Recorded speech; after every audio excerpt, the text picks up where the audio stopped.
Seja bem-vindo, meu amigo, minha amiga. Esse é o canal do Amendoim Amador. Eu sou o Marcelo Jesus e eu queria conversar com você sobre: seria o Neymar o único jogador brasileiro anti-imperialista?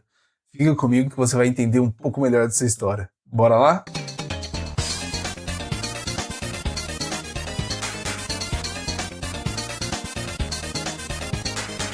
Então vamos lá, meu amigo. A conversa, na verdade, vai ser um pouco sobre economia e futebol. A gente vai correlacionar esses dois assuntos e vamos chegar até o Neymar, eu prometo pra você, beleza? Vamos parar de enrolação e vamos começar. A gente tem que voltar lá em 1500, quando a gente começou a ser explorado pelos europeus. Desde então, se você prestar atenção de como foi a economia, voltar lá no tempo de escola, do que o Brasil sobreviveu, o que gerou interesse do Brasil nos europeus, né? Logo de início a gente já começou com a exploração de pau-brasil, depois a gente teve, sei lá, cana-de-açúcar, café, mate, as minas, né, de Minas Gerais, o ouro, a prata e tantas outras riquezas minerais que a gente tem. Depois o petróleo, que foi descoberto, né, o pré-sal aí. Então a gente tem o petróleo, a gente tem o gado, né, a soja, ou a carne bovina, a carne suína, a gente é exportador, o frango também. Então, a gente está falando aqui de itens básicos, itens primários. A gente, como posso dizer, é como se fosse material bruto. É a matéria-prima, basicamente. É simplesmente isso, dá para se resumir a isso. Ou itens básicos de alimentação, ou que vão servir para, por exemplo, a soja não é porque a gente come muita soja, porque os animais comem muita soja. Então, e aí a gente vai comer os animais.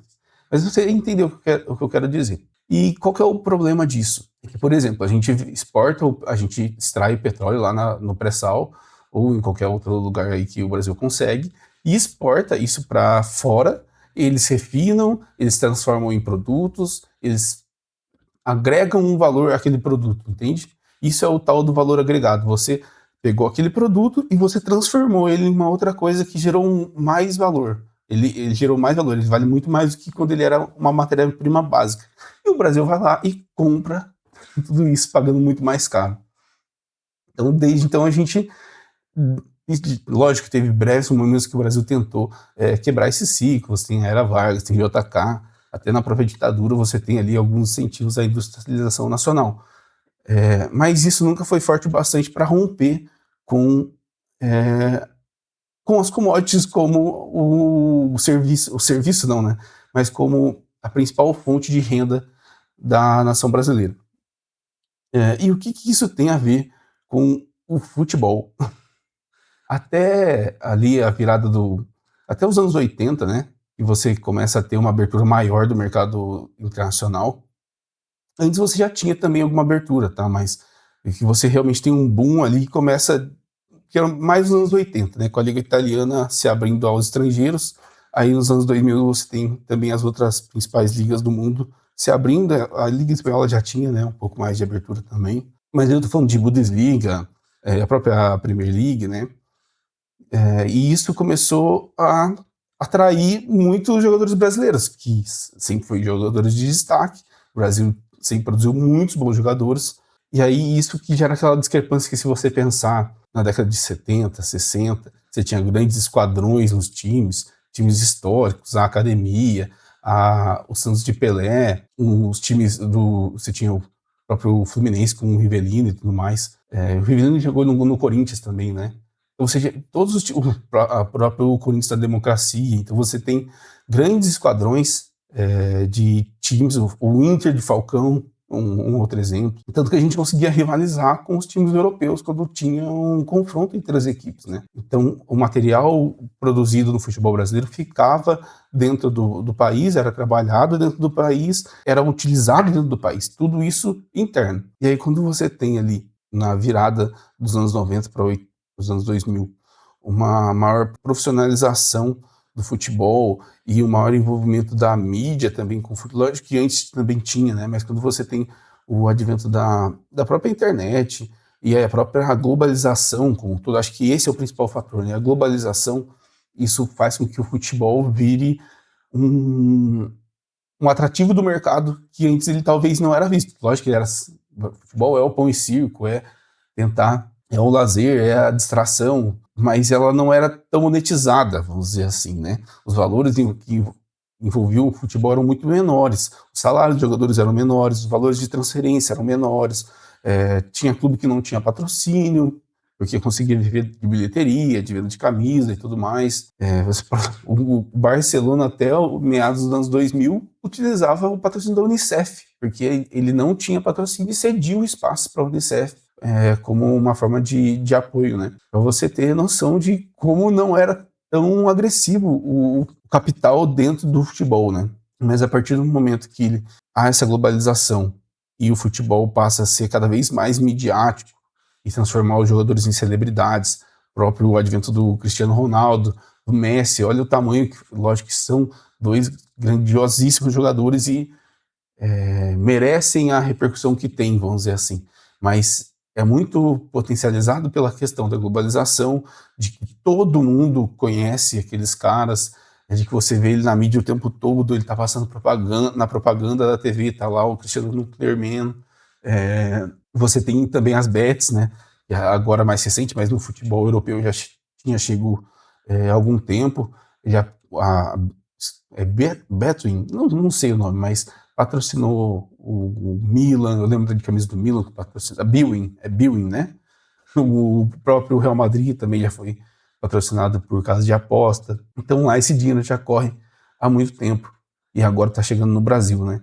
Mas o dinheiro já circulava no Brasil já faz um bom tempo, né? Então os jogadores passaram a ser assim, já eram de certa forma, mas com o advento da lei Bosman e tudo mais, passaram a ser cada vez mais produtos. E quando o mercado se abriu, passaram a ser produtos de exportação.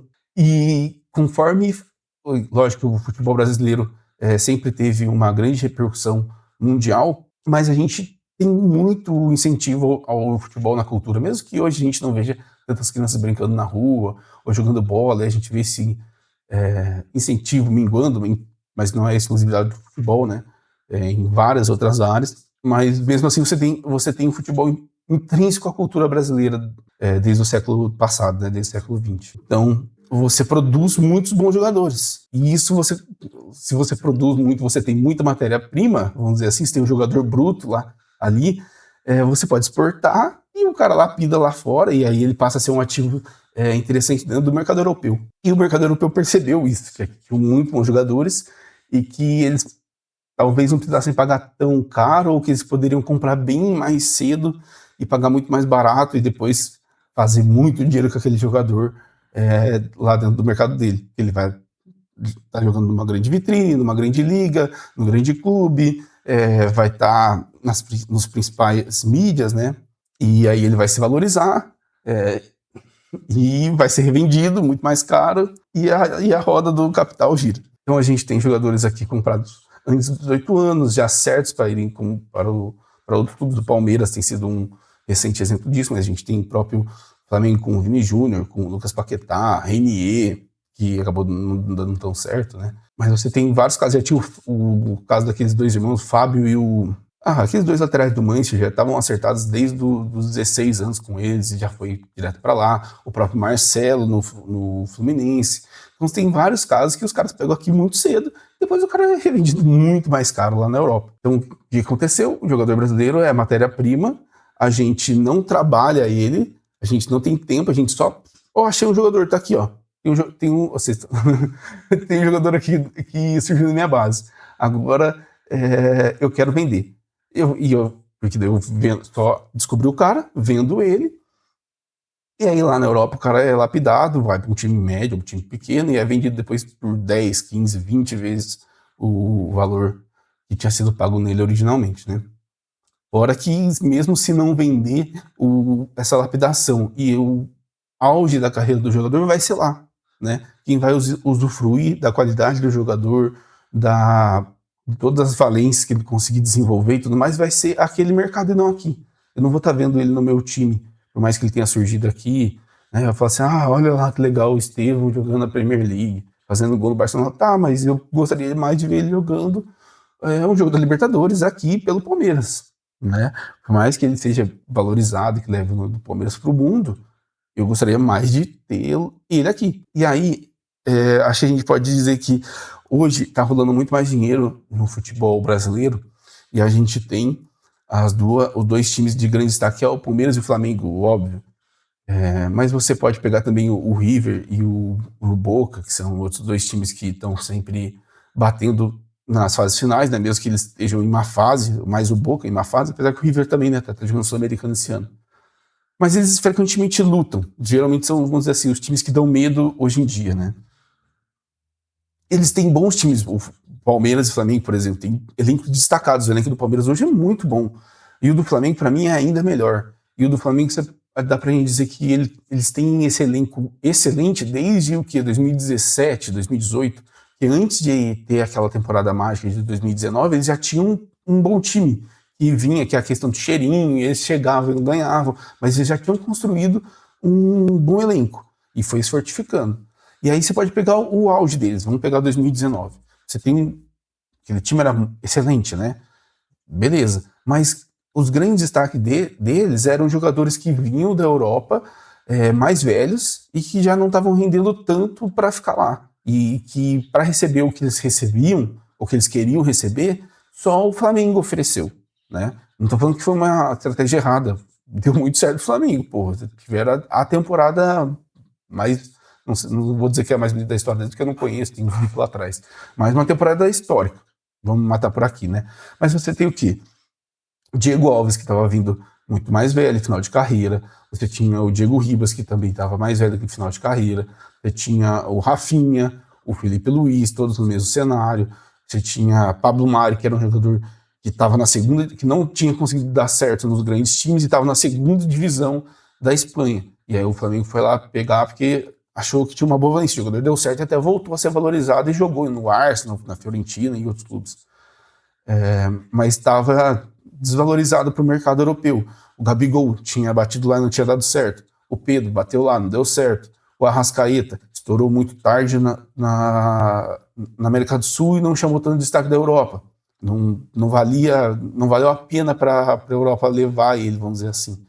Então, vários bons jogadores, mas que só estavam aqui porque para o contexto europeu já não serviam mais. Entende? E a mesma coisa acontece hoje. Vamos pegar o exemplo do Palmeiras, para não falar que eu estou falando só do Flamengo.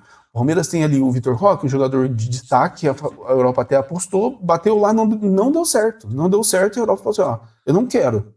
Lá, vê se você consegue arrumar aí, depois você me vende de novo. Mas a princípio eu não quero mais o jogador. Voltou para cá. O Ares bateu lá, não deu certo. Voltou para cá. O Gustavo Gomes bateu lá, não deu certo, voltou para cá. Foi lapidado, construído, e aí quando se valoriza, quando estava bom, já estava muito velho e muito caro também. O Palmeiras, né, tinha um excelente jogador, sabe a qualidade que tem. Passou a exigir muito mais para que fosse que ele saísse. O Piquerez, um jogador que demorou para estourar aqui, até gera interesse da Europa, mas faz um bom tempo que está aqui e está jogando Copa, seleção e não sai. Então, tem todo, lógico, e eu não quero que saia, tá? Eu não quero que saia, tá? Eu só estou explicando, pelo amor de Deus.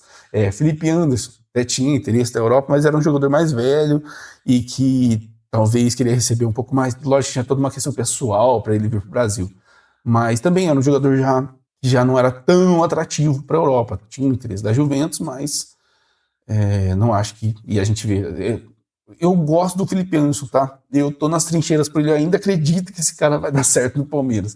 O gol que ele deu assistência esses dias aí, pelo amor de Deus, absurdo o drible, foi muito Fortaleza, né? Mas ainda não estourou.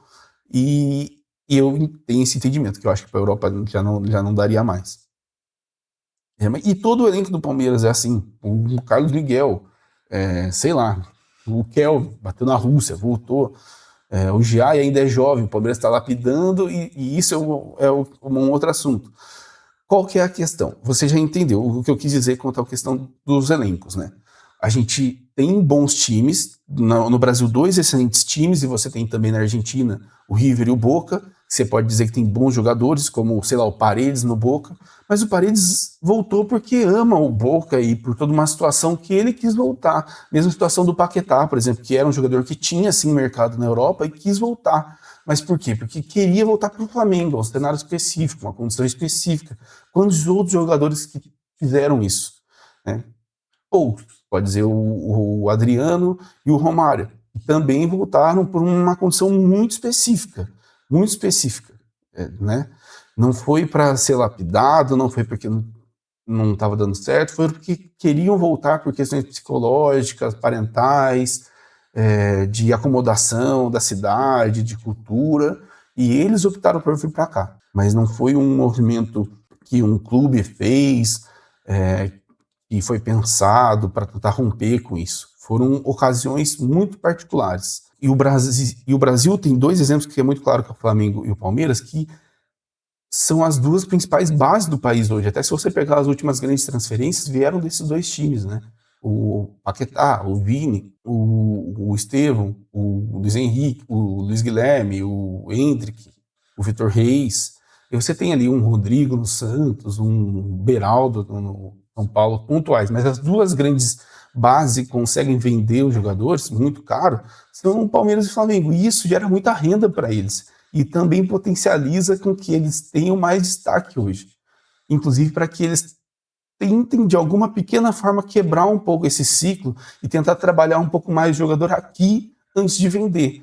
Como o Palmeiras está fazendo com o Alan, de certa forma, fez com o Danilo lá atrás, demorou um pouco para até vender.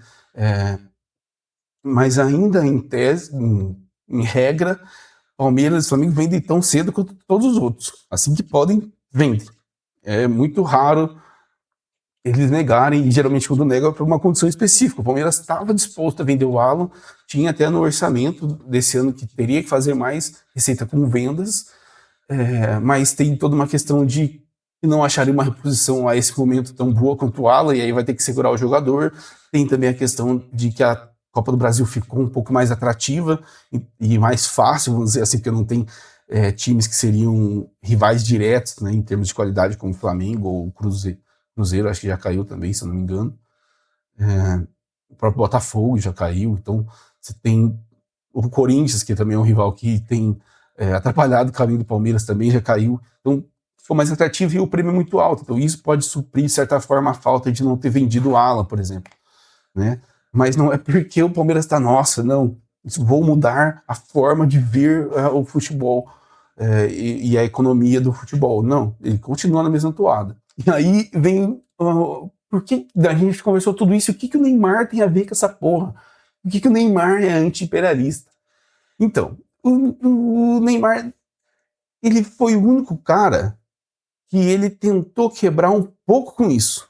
E por quê? Ele estava no auge desde muito criança. Tem jogo dele com 10 anos jogando aquelas peladas de final de ano com os jogadores, com o Robinho e os caras lá no Santos. Então, desde muito cedo ele já era muito visado, já tinha muita gente atrás dele. Tem entrevista dele falando que ele não quis ir pro Real Madrid porque simplesmente não quis. Isso dele pequenininho. Eu lembro dele recusar uma proposta muito alta do Chelsea também, antes dos 18 ali, quando ele era muito jovem. Então, era um jogador muito assediado e que ele escolheu permanecer no Brasil por mais um tempo. Ele foi trabalhado, lógico que quando ele foi na Europa e ir para o Barça, ele virou outro jogador, mas grande parte do desenvolvimento dele ele escolheu fazer no Brasil, e ele conseguiu isso. Se você pensar que ele ficou no Brasil até 2013, ele chegou a ser indicado e estar entre os 10 melhores do mundo, jogando no Brasil, com menos de 21 anos. Neymar era absurdo, é só você lembrar do fenômeno que era, os Neymarzetes, cada lugar que o Santos jogava era um evento na cidade. O Santos era absurdo, né? Foi um momento mágico. Eu lembro que eu era adolescente ali e eu, sendo palmeirense, eu gostava de ver, eu queria ver os jogos dele com o Ganso, era aquela dupla fenomenal. O Ganso, para mim, na época eu achava que ia ser mais que o Neymar, inclusive, né? Mas as lesões acabaram encerrando com essas chances, né? Coitado do Ganso. Eu era um jogador que eu botava muita expectativa. Mas então, voltando ao Neymar, ele conseguiu, ele fez essa escolha deliberada de trabalhar o futebol e a imagem dele aqui, no Brasil. Ele foi para a Copa das Confederações jogando no Brasil e ganhou da Espanha, aquele jogo fenomenal da seleção que enganou todo mundo, né? E jogando no Brasil, cara. A gente se esquece disso. Então, ele foi o único jogador que rompe com essa com essa ideia de, vamos vender o mais cedo possível, porque o cara vai estourar lá e vai que ele se lesiona aqui e esse jogador se valoriza. Não. Eu confio no meu futebol, vou trabalhar ele aqui, vou jogar bem aqui, vou ganhar Libertadores, vou tentar ganhar Brasileiro, vou ganhar a Copa do Brasil, vou fazer a minha história no Santos, saiu daqui como ídolo, não só porque foi uma promessa que estourou aqui, né? Vamos supor o Estevão, ele estoura, ele vira melhor do mundo, e a gente vai falar, Estevão, ídolo do Palmeiras. O Estevão não ganhou nada aqui. O Estevão ganhou um paulista aqui. Ele não é um ídolo, ele é um grande, ele é um, lógico, você pode falar que ele é as crianças se admiram, e a imagem dele, lógico, é um jogador, tem um carinho da torcida do Palmeiras, isso nunca vai ser esquecido, pelo amor de Deus, adoro o Estevão, mas eu quero dizer que ele não foi ele não é o Veiga, ele não é o Veiga, ele não é o Gomes, né, que são jogadores que construíram a imagem dele e fizeram uma história aqui, e não só surgiram aqui e assim que puderam já foram embora. E o Neymar também fez diferente. O Neymar poderia ter saído a hora que ele quisesse do Santos. E ele escolheu ficar ali, vencer ali, construir uma história ali, e só então saiu. Então ele rompe com essa lógica da gente ser explorado aqui, virem, tome as matérias-primas aí, Europa e Estados Unidos, e depois me vende muito mais caro, vende quando esse cara não render mais, ou quando ele não servir, ou quando você vê que ele não é mais do seu gosto. Não.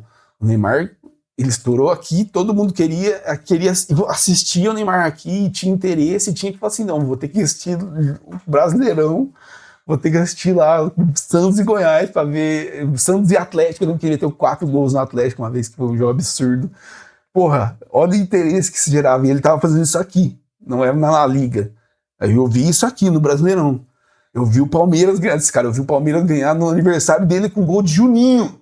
Eu vi aqui. Eu vi essa história acontecer aqui no Brasil. Você também. Então é isso que eu quis dizer com ele romper a lógica do mercado e do imperialismo, né? Então o Neymar seria anti-imperialista? Nesse sentido, somente nesse sentido, sim. Mas, como eu gosto de brincar, o Neymar é o cara, uma das pessoas mais regulares, mais consistentes do planeta. Ele tá sempre errado. E é lógico que ele não é anti-imperialista, ele tá aí pra mídia, e tá aí vendido ao mercado, e como todo jogador. Mas é que ele rompeu nessa situação aí. Do mercado, ele quebrou um pouco o paradigma. E isso também gerou muito mais renda para o Santos, porque o Neymar é a maior venda da história do futebol brasileiro. Foi 84 milhões de euros na contagem final, né? Porque teve toda uma questão processual, de que uma parte não tinha sido reconhecida como venda, mas eu sei que ainda é a maior venda da história do futebol brasileiro. Se ele tivesse sido vendido lá para o Chelsea, na primeira proposta, ou para o Real Madrid, quando ele tinha lá 10, 12 anos de idade, ele não valeria tudo isso. Então, foi melhor para o Santos não ter vendido, por mais que aquele dinheiro valesse muito, né, e ajudaria com certeza o Santos, foi melhor trabalhar o cara, esperar um pouco, porque valorizou o jogador e conseguiu vender por um valor muito mais alto. Imagina se ele tivesse conseguido trabalhar o Endrick aqui. Se o Endrick joga aqui até, sei lá, 21 anos, igual o Neymar, joga aqui até 21, e bate 2 artilharias do brasileiro, ganha um Brasileirão e uma Libertadores, ou, sei lá, ganha 2 brasileiros que seja. Pô, imagina o valor que esse cara é o deus do Brasil, o cara acabou com o futebol brasileiro, a criança que acabou com todos os goleiros.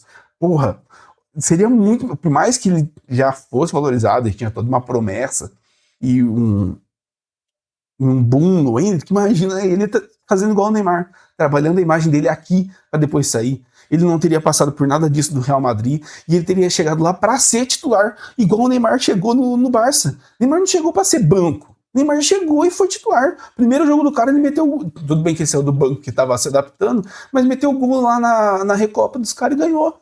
É isso. E se o Endrick sai daqui depois de 4 temporadas arrebentando no futebol brasileiro, ele chega lá para ser titular. É básico, e o Palmeiras ia cobrar 80, 70, 100 milhões, igual o Diomandé é comprado. O Diomandé só vale 100 milhões porque saiu da Europa. Se o Diomandé tivesse jogado bem na Copa e estourar, se tivesse na Copa do Marfim, com os 18 anos dele, ia estar valendo 40, 30 milhões de euros. Mas como ele está na Europa, ele vale 100. Aí é uma realidade diferente. Mas, e aí o Endrick, como ele tá no Brasil, valeu 50. Mas se o Endrick estoura aqui, performa aqui, fosse para a Copa como um artilheiro do Brasileirão, e seria muito mais pressão para ele ser titular, seria uma imagem totalmente diferente dele também, né? Mais consolidada, e ele estaria muito mais em evidência, geraria muito mais curiosidade da Europa. E quando ele fosse para lá, seria para ser uma grande estrela, e não um jogador comum ou uma peça de elenco como ele, infelizmente, hoje é. Né? Não que eu não acho que ele vai estourar, acho que ele vai. Ele é muito bom, muito bom. O Lyon tá sofrendo sem ele lá, foi até capa de jornal na Espanha. Mas eu acho que seria muito diferente.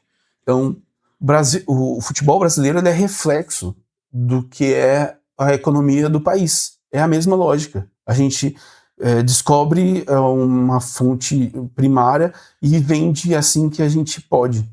É básico. Achei aqui uma pepita de ouro, achei o Endrick. Quer comprar? Eu não vou trabalhar não. Compra ele, lapida ele e depois você me dá. O Vitor Roque, eu achei aqui, ó.